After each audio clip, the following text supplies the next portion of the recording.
everybody, and today we are doing another video in which we are going to be working with parabolas. This is unit 3 of everything. This is going to be unit 3, part 1, which is quadratic functions.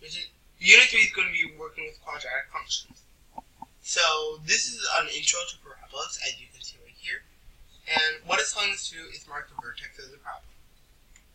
So what the vertex is basically the point in which it starts the maximum or the minimum, which is basically where the curves start, where the curve kind of changes.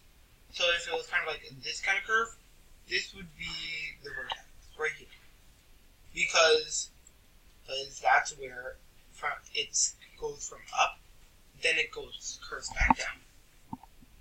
So you can kind of picture, you may not be able to click this yourself, but you will be able to kind of put this as where kind of put your finger on this point, on the points.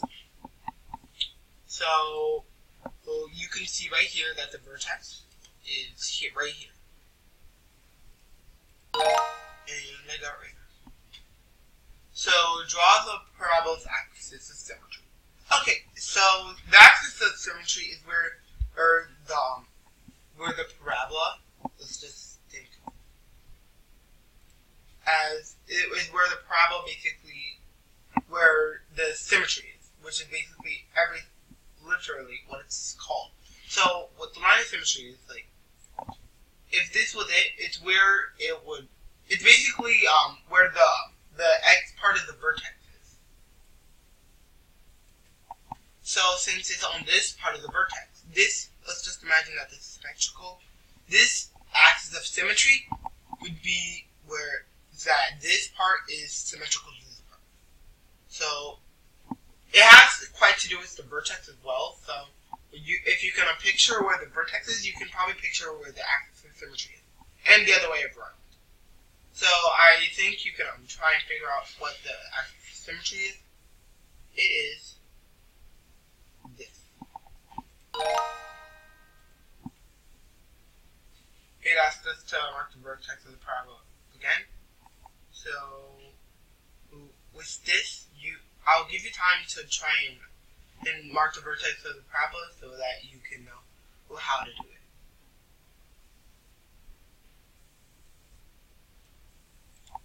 Okay, so here's the parabola, this is the one I'm going to trash. These I'm going to trash, but this is the parabola. This is the vertex of the parabola, in which it is in the center. It is where it curves from up to down, or down to up. Which parabola has exactly one x-intercept.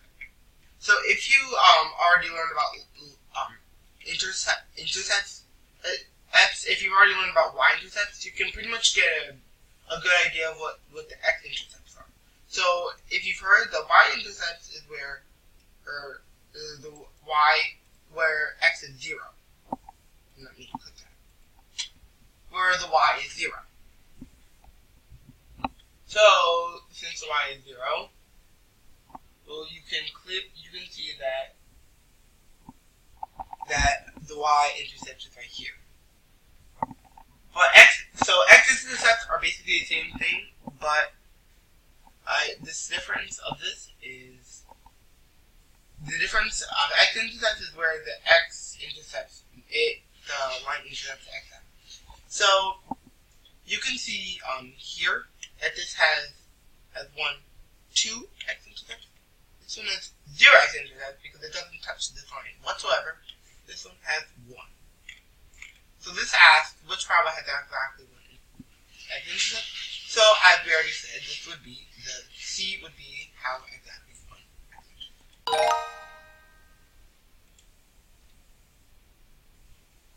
Graph a parabola whose vertex is 3, 5 with a y-intercept at y equals 1. So this y-intercept, this x-intercept, actually wouldn't matter. So, but it says graph the parabola whose vertex is at 3, 5. on the 5.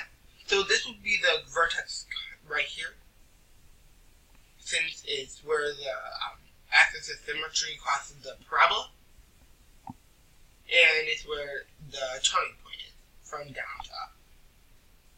So the vertex would be at 3, 1, 2, 3, 5. 1, 2, 3, 4, 5. I'm sorry if it's glitching out again. I don't have any control over that. I don't know why it's glitching out, but it just glitches out whenever I make a video. So then the y-intercept is right here, since it's crossing the y-axis right there. So you can see that this is going like this.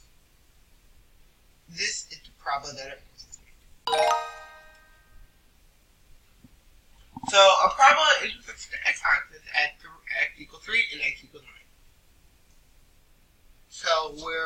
So if you were to make this like this point, and this was the x-intercept line, like this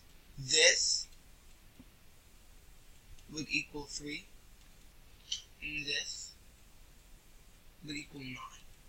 Where these points, where it meets. So, what is the coordinate of the parabola vertex? So, if it's going to be have exactly a line of symmetry, it would be where the halfway point between 3 and 9. So, subtract 3 and 9, you get 6. So, when you subtract 3 and 9, you get 6. That's the distance between 3 and 9. We want half that distance. So, 6 divided by 2 equals 3. So all you need to do is add 3 to 3, or subtract 3 from 9. So I'm going to add 3 to 3. So 3 plus 3 equals 6. And just in case, I'm going to do 9 minus 3, which also equals 6. So the parabola vertex is x equals 6.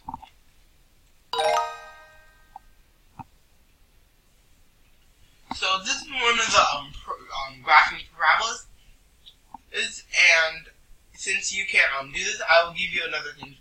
So the graphic parabola in which x equals -3 and 5, and whose minimum value is y equals -4. So the minimum value, so there are minimum values, which are how low something can go, and maximum values, in which how high something can go. There can only be one of each, because as you can see, it is clearly, it goes on forever. It would go on forever if it could. And if you put it down so it has a maximum, this would go on forever as well.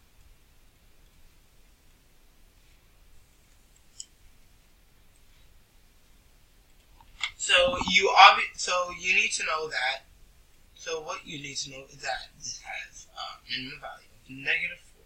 So the minimum value is also the vertex, because the vertex needs to be at that point. But it can be anywhere on this line. Right here, right here, right here, if you just set the minimum value. So this minimum value is going to be somewhere, this minimum value, or the vertex, is going to be somewhere on the -4 line. But we need this line to be 5, and the x-intercept needs to be at 5 and -3.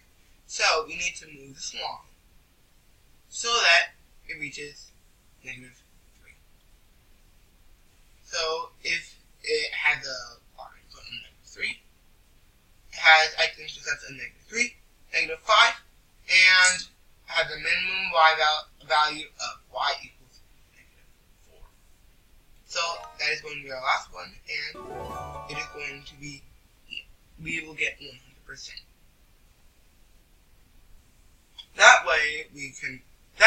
So now you know about parabolas and how, in the vertex minimum value, and that a minimum value can also include a max. There can be a minimum value, maximum value, what those mean, and how the axis of symmetry and the x-intercepts.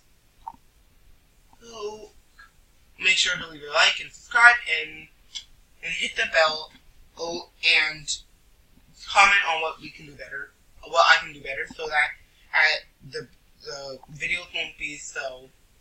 Oh, well, I'll leave it there.